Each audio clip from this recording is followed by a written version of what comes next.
Banking compliance related नया syllabus already आ चुका है and here are the revised videos for the same. अगर आप भी तैयारी कर रहे हैं बैंक कंप्लायंस सर्टिफिकेशन की तो ये सीरीज आपके लिए है। तो जल्दी से जल्दी चैनल को सब्सक्राइब कर लीजिए एंड ऐसी और वीडियोस के लिए जल्दी से चैनल को सब्सक्राइब करके बेल नोटिफिकेशन आइकन को भी क्लिक कर देना। कंप्लीट कोर्स आपको मिल जाएगा हमारी एप्लीकेशन के ऊपर, जिसका लिंक आपको वीडियो के इस साइड पर दिख रहा होगा। सो जल्दी से आज का सेशन स्टार्ट करते हैं। सबसे पहले हम बात करने वाले हैं इंडिया फाइनेंशियल सेक्टर के बारे में और रेगुलेशंस के बारे में। तो इंडियन फाइनेंशियल सिस्टम एक्चुअल में होता क्या है? बहुत ही बड़ा, बहुत ही ऑर्गेनाइज नेटवर्क है जिसके साथ जो पैसा है वो मेंटेन होता है, पैसा हम मूव करते हैं इधर से उधर। मेन काम होता है कि जो भी लोगों के पास सरप्लस पैसा है वो पैसा लोगों से ले लिया जाए और जहां पर लोगों को जरूरत है वहां पर नीडी सेक्टर्स में वो पैसा प्रोवाइड कर दिया जाए। और इसी काम को करते हैं फाइनेंशियल इंटरमीडिएट, जिनको हम बैंक के नाम से, एनबीएफसी के नाम से जानते हैं। ये बैंक्स जो होते हैं वो डिपॉजिटर से पैसा लेते हैं और जिन लोगों को पैसा चाहिए होता है उनको लोन के रूप में पैसा प्रोवाइड करते हैं। तो जो पैसा देते हैं उनको डिपॉजिटर कहते हैं और जिनको पैसा चाहिए होता है उनको स्पेंडर कहा जाता है। एंड ये फाइनेंशियल इंटरमीडियरीज कौन होते हैं? These financial intermediaries are the middleman. ये हम मिडलमैन कह सकते हैं, इनको हम बैंक कह सकते हैं। एंड फर्दर यहां पर पैसा जमा करवाते हैं इन्वेस्टर्स। फिर बात आती है फाइनेंशियल मार्केट्स के बारे में। ये वो जगह होती है जहां पर ये सभी एक्टिविटीज होती हैं। जैसे मनी मार्केट में 1 साल तक के कामकाज के लिए पैसे का लेन देन किया जाता है, जिसमें इंटरबैंक मार्केट होती है, commercial paper, certificate of deposit, treasury bills, ये सभी उसी के इंस्ट्रूमेंट होते हैं। और दूसरी तरफ हमारे पास कैपिटल मार्केट है जिसमें हम लॉन्ग टर्म बॉन्ड्स की बात करते हैं, लॉन्ग टर्म फंड्स की बात करते हैं। इसी तरह से दूसरी मार्केट होती है like we have the forex market etcetera, right. फिर बात आती है कि फाइनेंशियल इंस्ट्रूमेंट्स कौन से होते हैं, यानी कि इन मार्केट्स में इस्तेमाल होने वाले जो प्रोडक्ट्स हैं उनको हम इंस्ट्रूमेंट कहते हैं। कौन सा इंस्ट्रूमेंट? Financial instrument. जैसे कि स्टॉक हो गया, बॉन्ड्स हो गए, commercial papers. Like I given you the example कि मनी मार्केट के आपके पास प्रोडक्ट अलग हैं, कैपिटल मार्केट के प्रोडक्ट अलग हैं, इसी तरह से आपके पास डेरिवेटिव्स भी होते हैं। So those are the different concern जिनके बारे में हम आगे बात करेंगे। एंड इस चीज को इंश्योर करने के लिए कि सारा का सारा सिस्टम चले, बिकॉज आपके पास डिफरेंट मार्केट्स हैं, डिफरेंट प्रोडक्ट्स हैं, उनके ऊपर रेगुलेशन की जरूरत भी पड़ेगी। और रेगुलेटरी अथॉरिटीज यहां पर होती हैं, जैसे we are having the Reserve Bank of India, we are having the SEBI, we are having the PFRD, we having the IRDA. तो ये अलग अलग रेगुलेटरी अथॉरिटीज होती हैं जो अपने रूल्स बनाती हैं और उनको एनफोर्स भी करती हैं। चलिए समझते हैं कि फॉर्मल फाइनेंशियल सिस्टम और इनफॉर्मल फाइनेंशियल सिस्टम में क्या डिफरेंस होता है। If we talk about the structure, तो फॉर्मल सिस्टम में आपके पास रूल्स होंगे, रेगुलेशंस होंगे, और अनस्ट्रक्चर्ड सिस्टम होगा in case of the informal system, जहां पर सोशल कनेक्शन के बेस पर एक फाइनेंशियल मार्केट एग्जिस्ट करेगी। सेकंड जो डिफरेंशिएशन करेगा that is related to regulation. अब जहां पर फॉर्मल स्ट्रक्चर है वहां पर गवर्नमेंट रेगुलेट करती है, जैसे रिजर्व बैंक ऑफ इंडिया या फिर securities and exchange board of India, जबकि इनफॉर्मल सेक्टर में कोई भी ऑफिशियल रेगुलेटर नहीं होगा। अगर हम एग्जांपल की बात करें फाइनेंशियल सेगमेंट में रिलेटेड टू फॉर्मल सेगमेंट, तो वहां पर कमर्शियल बैंक्स हैं, स्टॉक एक्सचेंज है, इंश्योरेंस कंपनीज हैं। And if we talk about the informal financial sector, तो उसमें इंडिविजुअल मनी लेंडर शामिल रहेंगे, ग्रुप ऑफ पर्सन शामिल रहेंगे, यानी कि इनफॉर्मल है, सिर्फ और सिर्फ आपस में मिलकर के वो लेन देन कर रहे हैं, लेकिन कोई रेगुलेशन एज सच नहीं है। अगर कॉस्ट की बात करें तो रेगुलेटेड सिस्टम में ट्रांजेक्शन कॉस्ट हाई होती है, ध्यान रखिएगा, इसके बेस पर क्वेश्चन बन सकता है। तो रेगुलेटेड सिस्टम में जो ट्रांजैक्शन कॉस्ट है ज्यादा है और अनरेगुलेटेड सिस्टम में ट्रांजैक्शन कॉस्ट कम रहने वाली है। Now let's have a look at the building blocks of the financial system. तो ये कई हिस्सों से मिलकर बना हुआ है, जैसे कि बैंकिंग सिस्टम होता है, नॉन बैंकिंग फाइनेंशियल कंपनीज होती हैं, प्राइमरी डीलर्स फाइनेंशियल इंस्टीट्यूशंस हैं, कैपिटल मार्केट इंफ्रास्ट्रक्चर है, इंश्योरेंस सेक्टर है, पेमेंट एंड सेटलमेंट सिस्टम है, इमर्जिंग प्लेयर्स एंड टेक्नोलॉजीज हैं, राइट। तो इन सब के बारे में अभी फटाफट से बात करते हैं। सबसे पहले हम बात करने वाले हैं related to the banking system. Banking system में आपके पास, जैसे मैंने आपको बताया, ये इंटरमीडियरी की तरह एक्ट करते हैं। So these do act like the intermediary. ये वो है जो पैसे का लेन देन करते हैं डिपॉजिटर्स के बीच में और बोरोअर्स के बीच में।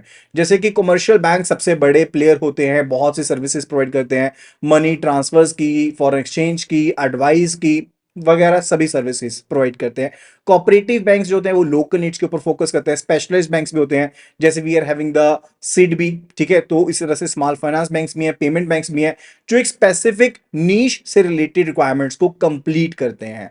सेकंड जो लेग है that's the NBFC, non banking financial companies, ये एनबीएफसी डिमांड डिपॉजिट को एक्सेप्ट नहीं करती हैं और यही चीज इनको डिफरेंट बनाती है फ्रॉम द बैंक्स। ये वो कंपनीज होती हैं जो क्रेडिट प्रोवाइड करती हैं, लेकिन ये फुल फ्लेज बैंक नहीं है। इनमें भी डिफरेंट तरह के एसेट्स होते हैं, फाइनेंस कंपनीज हैं, इन्वेस्टमेंट कंपनीज हैं, हाउसिंग फाइनेंस कंपनीज हैं, एग्रीगेटर्स होते हैं। So different types of NBFCs are there. फिर बात आती है primary dealers and financial institutions के बारे में। प्राइमरी डीलर्स वो होते हैं जो गवर्नमेंट सिक्योरिटीज का लेन देन करते हैं, उस मार्केट में डील करते हैं जहां पर गवर्नमेंट सिक्योरिटीज का लेन देन होता है, एंड इस चीज को इंश्योर करते हैं कि गवर्नमेंट सिक्योरिटीज को आसानी से खरीदा बेचा जा सके, बिकॉज इनके पास एबिलिटी होती है गवर्नमेंट सिक्योरिटीज को खरीदने बेचने की। फिर डीएफआई की बात आती है, यानी कि डेवलपमेंट एंड फाइनेंशियल इंस्टीट्यूशन की बात आती है, जो लॉन्ग टर्म लोन प्रोवाइड करते हैं, लाइक एग्रीकल्चर सेक्टर को, इन्वेस्टमेंट सेक्टर को, इंफ्रास्ट्रक्चर सेक्टर को, राइट, उनको लोन लॉन्ग टर्म के लिए प्रोवाइड करते हैं। ये primary dealers and financial institutions के बारे में बात कर रहे हैं। एंड मेजरली जो डीएफआईज है, इनके एग्जांपल कौन कौन से रहेंगे, जैसे कि we are having the SIDBI, small industries development bank of India, Exim bank, NABARD, ये सभी डीएफआई के एग्जांपल्स हैं। Then it's related to capital market infrastructure, जिसमें आप स्टॉक एक्सचेंज यानी कि बॉन्ड्स, इक्विटीज की बात करते हो, जिसमें हम मर्चेंट बैंकर्स की बात करते हैं जो एक्विजिशन मर्जर्स में हेल्प करते हैं, आईपीओ को आउट करने में हेल्प करते हैं, पैसा उठाने में मदद करते हैं, जिसमें हम डिपॉजिटरीज की बात करते हैं जहां पर सिक्योरिटीज को इलेक्ट्रॉनिक फॉर्म में रखा जाता है, जैसे बॉन्ड्स हैं, सिक्योरिटीज हैं, इक्विटीज हैं, शेयर्स हैं, इन सभी को आप इलेक्ट्रॉनिक फॉर्म में रखेंगे, डीमेटेरियलाइज्ड फॉर्म में रखेंगे। फर्दर कैपिटल मार्केट इंफ्रास्ट्रक्चर में we are also having the mutual funds and pension funds. Mutual funds में, पेंशन फंड्स में पैसा पूल किया जाता है बहुत से इन्वेस्टर से, एंड उसे एक पर्टिकुलर सेगमेंट में या मल्टीपल सेगमेंट्स में इन्वेस्ट किया जाता है as per the theme of the particular mutual fund. फिर बात आती है इंश्योरेंस सेक्टर के बारे में। ये सेक्टर प्रोटेक्शन प्रोवाइड करता है against the various life events. It could be related to burglary, it could be related to fire, it could be related to any of the incidents, right? तो life, health, general insurance possible होती है। Main insurance में insurance companies हैं, brokers हैं and agents हैं। Sixth जो leg है, that's related to payment and settlement system, यानी कि ये वो नेटवर्क है जहां पर ट्रांजैक्शन स्मूथली की जाती हैं, जैसे क्लियरिंग हाउसेज हो गए, एटीएम नेटवर्क्स हो गए, पेमेंट एंड सेटलमेंट सिस्टम्स हो गए ना। पेमेंट सेटलमेंट सिस्टम में जैसे आरबीआई का आरटीजीएस है, एनईएफटी है, या डिजिटल वॉलेट प्रोवाइडर्स हैं, नेटवर्क्स हैं, और इन सभी को मंजूरी कहां से लेनी पड़ती है? रिजर्व बैंक ऑफ इंडिया से मंजूरी लेनी पड़ती है। Then we are going to talk about the fintech, जो लेटेस्ट कंसेप्ट है, सबसे नया पार्ट है, टेक्नोलॉजी ड्रिवन है। अब फिनटेक या टेकफिस जो होते हैं, ये नया प्लेटफॉर्म क्रिएट करते हैं जहां पर पेमेंट्स, इन्वेस्टमेंट्स, इंश्योरेंस, क्रेडिट्स, इनसे रिलेटेड फैसिलिटीज प्रोवाइड की जाती हैं इलेक्ट्रॉनिक प्लेटफॉर्म्स के ऊपर। तो ये सब चीजें मिलकर के, ये 7 चीजें मिलकर के हमारे पास बन जाता है the building blocks of the Indian financial system. I hope कि आपको ये टॉपिक यहां तक क्लियर हो गया होगा। नेक्स्ट टॉपिक पर चलते हैं, and it's going to be related to कि ये रेगुलेट कैसे होता है सिस्टम। अब देखिए, बहुत सी चीजें हो गई, हमने टोटल 7 लेग्स पढ़ी डिफरेंट डिफरेंट चीजों से रिलेटेड, बहुत बड़ा एक नेटवर्क बन गया है, नई टेक्नोलॉजीज का इस्तेमाल हो गया है। अब ज्यादा ट्रांजेक्शन्स फेस टू फेस नहीं होती हैं, those are not face to face transactions, तो वहां पर रेगुलेशन जो होती है काफी ज्यादा जरूरी है। Now first of all it's related to regulation by objectives, यानी कि एक नए अप्रोच है जिसका मेन फोकस क्या रहता है कि हमने गोल्स को अचीव करना है, एंड जस्ट जो रूल्स हैं उनको फॉलो नहीं करना। ऐसा नहीं है कि सिर्फ रूल फॉलो कर लिया, जैसे एक होता है ना, मॉल में सिक्योरिटी गार्ड है एंड वो जस्ट चेक कर रहा है कि इसके पास कोई तीखी चीज तो नहीं है, कोई हथियार तो नहीं है, एंड बाकी एरियाज को खुला छोड़ा हुआ है। That is not the case. हमने मेन ऑब्जेक्टिव को फुलफिल करना है, सिक्योर्ड बनाना है, तो दैट इज ऑब्जेक्टिव, उसको फुलफिल करेंगे। तो सबसे पहली चीज यहां पर रेगुलेशन बाय ऑब्जेक्टिव्स की है। फिर फंक्शनल रेगुलेशन की बात आती है कि कैसे इंडस्ट्री काम करती है, किस तरह से गवर्नमेंट स्टैंडर्ड्स को फॉलो किया जा रहा है सभी लेवल्स के ऊपर, यानी कि फंक्शनैलिटी किस हिसाब से चल रही है। एंड थर्ड चीज पर आती है इंस्टीट्यूशनल रेगुलेशंस। अब इंस्टीट्यूशनल रेगुलेशन जो है वो रेगुलेटर्स के स्ट्रक्चर के ऊपर फोकस करता है, यानी कि मार्केट के हिसाब से जो स्ट्रक्चर है रेगुलेटर्स का वो अप्रोप्रिएट होना चाहिए। And there are different ways to structure the regulators. क्या क्या स्ट्रक्चर है उसको देखते हैं। First of all it's related to single regulator, यानी कि एक सिंगल एजेंसी होगी जो पूरे के पूरे फाइनेंशियल सेक्टर को रेगुलेट करेगी, या फिर we will be having the hybrid model. एक एजेंसी जो है वो प्रूडेंशियल सुपरविजन करेगी, जबकि जो दूसरी एजेंसी है वो बिजनेस जो कंडक्ट किया जा रहा है, रेगुलेशन जैसे कंडक्ट की जा रही है, उसको गो थ्रू करेगी। इसको ट्विन पीक्स भी कहते हैं, हाइब्रिड मॉडल के नाम से इसको जाना जाता है। अब क्या रिफॉर्म सुजेस्ट किए गए हैं इंडिया में? Let's have a look at the FSLRC 2013। FSLRC का फुल फॉर्म है financial sector legislative reforms commission. So March 2013 में financial sector legislative reforms commission ने सुजेस्ट किया कि जो भी चेंजेस करने हैं कर दो, क्योंकि हमें एक यूनिफाइड सिस्टम बनाना है। मेन चीज है कि हमारे पास एक सिंगल एजेंसी होनी चाहिए। क्या बेनिफिट है एजेंसी के? क्योंकि अगर सिंगल एजेंसी होगी तो बेनिफिशियरी आपकी एफिशिएंसी ज्यादा रहेगी, आप इकोनॉमीज ऑफ स्केल के ऊपर काम कर पाओगे, कम लागत के ऊपर ज्यादा बेटर वे में काम कर पाओगे। एंड मोर ओवर जो एक प्रॉब्लम है ना कि ये तो सिर्फ इस इंडस्ट्री का एक रेगुलेटर है, वो प्रॉब्लम आपकी सॉल्व हो जाएगी। आप ज्यादा बेटर लोगों को अच्छे से ढूंढ सकते हो, so you can find the more talented people.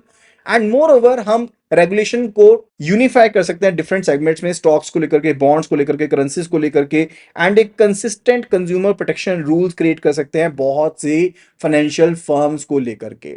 अब इंडिया के मेन रेगुलेटर्स की बात करते हैं। अभी तक हमने बात करा कि रेगुलेशन की टाइप क्या थी, तो हमने उसमें बात करा कि रेगुलेशन बाय ऑब्जेक्टिव हो सकता है, फंक्शनल रेगुलेशन हो सकती है, इंस्टीट्यूशनल रेगुलेशन हो सकती है। स्ट्रक्चर वाइज बात करें तो वी सेट की सिंगल रेगुलेटर होगा या फिर ट्विन पीक होगी, यानी कि हाइब्रिड मॉडल चलेगा। FSLRC की बात करी कि उन्होंने कहा कि यूनिफाइड आपके पास फाइनेंशियल एजेंसी यानी कि यूएफए होना चाहिए। अब मेन रेगुलेटर्स इंडिया के कौन कौन से हैं? Let's have a look at it. तो आरबीआई है, जिसको 1935 में इस्टेब्लिश किया गया था। मेन पर्पस क्या है कि जो बैंक नोट्स है वो इशू करेगा, रिजर्व जो क्रिएट करने हैं उनको करेगा, एंड जो करेंसी है इंडियन करेंसी के एक्सटर्नल वैल्यू को मेंटेन करेगा। तो मॉनेटरी अथॉरिटी का काम करता है, एंड ये फाइनेंशियल सिस्टम, पेमेंट सिस्टम्स को रेगुलेट करता है, फॉरेन एक्सचेंज को मैनेज करता है, और ये पावर्स को फेमा के अंदर दी गई हैं जो फॉरेन एक्सचेंज को मैनेज करने की हैं। जो पेमेंट सिस्टम से रिलेटेड पावर्स हैं वो payments and settlement system act के अंदर इनको पावर दी गई, PSS एक्ट के अंदर पावर दी गई है। सेकंड रेगुलेटर है सेबी, यानी कि securities and exchange board of India. 1992 में इसको स्टैब्लिश किया गया था। मेन पर्पस था कि इन्वेस्टर्स के इंटरेस्ट को बचाना है, और साथ के साथ जो सिक्योरिटीज नई आ रही है मार्केट में उनको रेगुलेट भी करना है। सो जो भी मार्केट इंटरमीडिएटरीज होती हैं, जैसे ब्रोकर्स हैं, एजेंट्स हैं, उनको रजिस्ट्रेशन करवाना, उनको मॉनिटर करने का काम, जो भी डिफरेंट तरह के फंड्स हैं, ऑल्टरनेट इन्वेस्टमेंट फंड्स हैं, म्यूचुअल फंड्स हैं, वेंचर कैपिटल हैं, फॉरेन इन्वेस्टर्स हैं, उनको रेगुलेट करने का काम भी इनके पास ही है। थर्ड रेगुलेटर जो है वो IRDAI है, यानी कि insurance regulatory development authority of India है, जिसको सन 2000 में स्टैब्लिश किया गया था। इंश्योरेंस सिस्टम को, इंश्योरेंस बिजनेस को रेगुलेट करने का काम करता है। जो भी पॉलिसी होल्डर्स हैं उनके हित को बचाने का काम ये करता है। सो रजिस्टर इंश्योरेंस कंपनीज किसके पास करेंगी? IRDAI के पास अपने आप को रजिस्टर करेंगी। उनको एक प्रॉपर नंबर मिलता है। जो ब्रोकर्स होते हैं, एजेंट्स होते हैं, उनको इनका एग्जाम क्लियर करना जरूरी होता है। एंड साथ के साथ इंश्योरेंस बिजनेस के लिए रूल्स रेगुलेशंस बनाना, उनके लिए रिक्वायरमेंट्स को सेटअप करना, एजेंट को लेकर के, ब्रोकर को लेकर के, जैसे मैंने आपको बताया, वो काम भी IRDAI के पास है। फोर्थ रेगुलेटर जो है वो PFRDA है, यानी कि pension fund regulatory development authority of India है। सो मेनली क्या है कि NPS के तहत जो गवर्नमेंट एंड प्राइवेट सेक्टर के एम्प्लॉयज हैं उनको रेगुलेट करना है, यानी कि नेशनल पेंशन स्कीम को रेगुलेट करने का काम इनके पास है। 2014 में इसको स्टैब्लिश किया गया था। मेन फंक्शन है कि पेंशन स्कीम्स को रेगुलेट करना है, इंटरमीडिएट जो भी आएंगे इस सेक्टर में उनको अपने पास रजिस्टर करना है, और सब्सक्राइबर्स यानी कि जिन्होंने एनपीएस को सब्सक्राइब किया हुआ है, चाहे वो प्राइवेट सेक्टर है चाहे वो पब्लिक सेक्टर है, उनके हित को बचाने का काम भी इनके पास है। फिर बात आती है नाबार्ड के बारे में, यानी कि national bank for agriculture and rural development के बारे में। अब ये DFI है, यानी कि डेवलपमेंट फाइनेंशियल इंस्टीट्यूशन है, जिसको स्टैब्लिश किया गया था 1982 में। इसका हेडक्वार्टर मुंबई में है। पेरेंट अगर हम ऑर्गेनाइजेशन की बात करें तो रिजर्व बैंक ऑफ इंडिया इसकी पेरेंट ऑर्गेनाइजेशन है, एंड 100% स्टेक इसका गवर्नमेंट ऑफ इंडिया के पास है। सो ये रीजनल रूरल बैंक्स को, कोऑपरेटिव बैंक्स को, शेड्यूल्ड कमर्शियल बैंक्स को रीफाइनेंस फैसिलिटी प्रोवाइड करती है, रूरल इंफ्रास्ट्रक्चर को, एग्रीकल्चर बेस्ड डेवलपमेंट को आगे बढ़ाती है। सो ये चीजें यहां पर लिखी भी गई है कि agriculture credit finance facility provide करना, एंड पॉलिसी बनाना रूरल एक्टिविटीज को लेकर के, रीजनल रूरल बैंक्स की इंस्पेक्शन करना, कोऑपरेटिव बैंक्स की इंस्पेक्शन करना, वो इनके पास है। फिर आता है IFSCA, international financial services centre authority. इसको स्टैब्लिश किया गया था, IFSCA को स्टैब्लिश किया गया था 2020 में। मेन पर्पस है कि ये यूनिफाइड अथॉरिटी की तरह एक्ट करेगी, जो फाइनेंशियल प्रोडक्ट्स को, सर्विसेज को, एंड IFSCs को, institution in international financial sector services centres को रेगुलेट करने का काम IFSCA के पास होगा। सो IFSC अथॉरिटी, ठीक है, international financial services centre authority है। सो एक स्ट्रॉन्ग ग्लोबल कनेक्शन बनाना और इंटरनेशनल फाइनेंशियल प्लेटफॉर्म को प्रोवाइड करना, ये इनका मेजर काम रहने वाला है। सो हमने पढ़ा आरबीआई के बारे में, सेबी के बारे में, आईआरडीआई के बारे में, पीएफआरडी के बारे में, नाबार्ड के बारे में एंड आईएफएससीए के बारे में। Now also let's learn about other important financial bodies. सबसे पहले आता है आईबीए, इंडियन बैंक्स एसोसिएशन। अब एसोसिएशन ऑफ बैंक्स है जो कि बैंकिंग के लिए प्रिंसिपल प्रैक्टिसेस बनाता है। फिम्डा की बात करें तो fixed income money market and derivative association of India है। बॉन्ड मनी डेरिवेटिव मार्केट को लेकर के एक एसोसिएशन है और ये एक मेन पॉइंट एक्ट करता है between the regulators so as to introduce a new products and उसके लिए बेंचमार्क को सेट करने का काम भी फिम्डा ही करता है। यानी कि अगर मनी मार्केट से रिलेटेड डेरिवेटिव से लेकर कोई नया प्रोडक्ट आएगा तो FIMMDA will be acting as a main point to it. फिर बात आती है फेडाई के बारे में, foreign exchange dealer association of India के बारे में। सभी के लिए मैंडेटरी है बैंक्स के लिए कि वो इसका पार्ट बने। ये एसोसिएशन ऑफ बैंक्स है जो फॉरेन एक्सचेंज में डील करते हैं, उनके लिए standards banana and training provide करना इंप्लॉयज को ताकि उनको नॉलेज हो पाए। फॉरेक्स बिजनेस के लिए स्टैंडर्ड्स बनाने का काम भी इनके पास है। Then it is AMFI, association of mutual funds in India. एक एसोसिएशन है जो dedicatedly Indian mutual fund industry के लिए जो बेस्ट प्रैक्टिसेस हैं वो बनाती है, साथ के साथ अवेयरनेस प्रोग्राम भी चलाती है इन्वेस्टर्स को बचाने के लिए, उनको और ज्यादा प्रोत्साहित करने के लिए और उनको अवेयर करने के लिए। आफ्टर दैट जो एक मेजर पॉइंट डिस्कस करने वाला है that is a stock and commodity exchanges. तो कुछ एक ऑर्गेनाइज्ड मार्केट्स हैं जहां पर ट्रेडिंग होती है आपस में, जैसे कि बीएसई है, बॉम्बे स्टॉक एक्सचेंज है, एनएसई है, नेशनल स्टॉक एक्सचेंज है। बीएसई को बनाया गया था, लाया गया था 1875 में, सबसे पुरानी एक्सचेंज है इंडिया की कह लीजिए। एंड ये एक मार्केट प्रोवाइड करती है स्टॉक्स की ट्रेडिंग के लिए, करेंसी की ट्रेडिंग के लिए, डेप्ट एंड डेरिवेटिव्स की ट्रेडिंग के लिए। Then it is a national stock exchange जो 1994 में आई थी एंड ये इक्विटीज, फिक्स्ड इनकम, डेरिवेटिव्स को कवर करती है। कुछ कमोडिटी एक्सचेंज भी है, कमोडिटी यानी कि जिनको हम टेंजिबली टच कर सकते हैं, फील कर सकते हैं, उसके लिए एमसीएक्स है, multi commodity exchange of India है। इंडिया की सबसे बड़ी ऑनलाइन कमोडिटी है जिसमें डेरिवेटिव को एक्सचेंज किया जाता है। Bullion, metals, energy, agriculture commodities जैसे कॉटन एटसेट्रा सभी के साथ डील किया जाता है। Further we are having the NCDEX that is national commodity and derivatives exchange, एक ऑनलाइन एक्सचेंज है जो फोकस करती है एग्रीकल्चर प्रोडक्ट्स के ऊपर। तो एनसीडेक्स जो है वो फोकस करती है एग्रीकल्चर प्रोडक्ट्स के ऊपर एंड जो प्राइजेस हैं वो इंडिया में और इंटरनेशनली एज एन बेंचमार्क इस्तेमाल किए जाते हैं। Then we having the ICEX that is Indian commodity exchange, एक ऑनलाइन एक्सचेंज प्लेटफॉर्म जो फ्यूचर ट्रेडिंग प्रोवाइड करता है सभी इकोनॉमिकली रेलिवेंट कमोडिटीज को लेकर के। तो ये फ्यूचर ट्रेडिंग के लिए आईसीईएक्स, राइट। अगर मल्टी कमोडिटी की बात करें तो वो सभी चीजों में है, राइट, वो सभी चीजों में। अगर एनसीडेक्स की बात करते हैं that is particularly for the agriculture products. So here is a summary for the same, जो चीजें हमने अभी तक कवर की हैं। फाइनेंशियल सिस्टम की बात करें तो एक जगह से पैसा निकालना है, दूसरों को देना है एंड रूल्स कौन बनाएगा? रेगुलेटर बनाएगा। बैंक्स की बात करें इंटरमीडिएट की तरह एक्ट करते हैं, रेगुलेट कौन करेगा? रिजर्व बैंक ऑफ इंडिया करेगा। स्टॉक्स मार्केट की बात करें, एक मार्केट है लॉन्ग टर्म फंड्स के लिए, इक्विटीज के लिए, बॉन्ड्स के लिए, सेबी उसको रेगुलेट करता है। इंश्योरेंस कंपनी को रेगुलेट करेगा आईआरडीआई, जहां पर हम प्रोटेक्शन लेते हैं अगेंस्ट द रिस्क जैसे कि फायर, हेल्थ, लाइफ इंश्योरेंस के related. Then we are having the pension funds जैसे कि एनपीएस रिलेटेड अगर रूल्स बनाने हैं तो पीएफआरडीए बनाएगा। सो रिटायरमेंट सेविंग को मैनेज करने का काम रहता है पेंशन फंड्स के पास। Then it's related to rural and agriculture finance, जहां पर फाइनेंसिंग प्रोवाइड करता है, रीफाइनेंसिंग प्रोवाइड करता है नाबार्ड और इंस्पेक्शन भी करता है ये आरआरबीज की एंड कोऑपरेटिव बैंक्स की। Then if we talk about the IFSC, तो ये स्पेशल जोन्स हैं फॉर इंटरनेशनल फाइनेंशियल सर्विसेज जिनको आईएफएससी ए रेगुलेट करेगा। म्यूचुअल फंड्स को रेगुलेट कौन करेगा? SEBI will be regulating and mutual funds के तहत पैसे को पूल किया जाता है एंड इन्वेस्टर्स जो पैसा डालना चाहते हैं एक जगह पर पूल करते हैं and mutual fund units distribute होते हैं उसके आधार पर। Then we have the forex dealers जो स्टैंडर्ड्स फॉलो करते हैं, वो फेडाई के स्टैंडर्ड्स होते हैं, फ्रेम किए जाते हैं फेडाई के द्वारा, foreign exchange dealers association of India के द्वारा एंड आरबीआई रेगुलेट करता है पूरी फॉरेक्स मार्केट को। Then it is commodity trading जिसको रेगुलेट करेगा सेबी यानी कि securities and exchange board of India. एक मार्केट प्लेस होता है कमोडिटी ट्रेडिंग का जहां पर कमोडिटीज जैसे कि एग्रीकल्चर प्रोडक्ट्स या फिर बिलियन या फिर गोल्ड इनको ट्रेड किया जाता है। सो आई होप कि आपको ये वीडियो पसंद आई होगी एंड आपने इस वीडियो से डेफिनेटली बहुत कुछ सीखा होगा and we are going to cover the complete course of the bank compliance. तो अगर आपको ये पूरा कोर्स चाहिए तो जल्दी से जल्दी ज्वाइन कर लीजिए। सिंपली लिखिएगा बैंक कंप्लायंस सर्टिफिकेशन और इसको व्हाट्सएप कर दीजिए टू द नंबर 8360944207। एंड अगर आपको कंप्लीट पीडीएफ चाहिए तो साथ में लिख दीजिए पीडीएफ और इसी नंबर पर व्हाट्सएप कर दीजिए। Will be providing the access to you. So that will be all. Thank you so much and see you again in the next video tomorrow. Happy learning.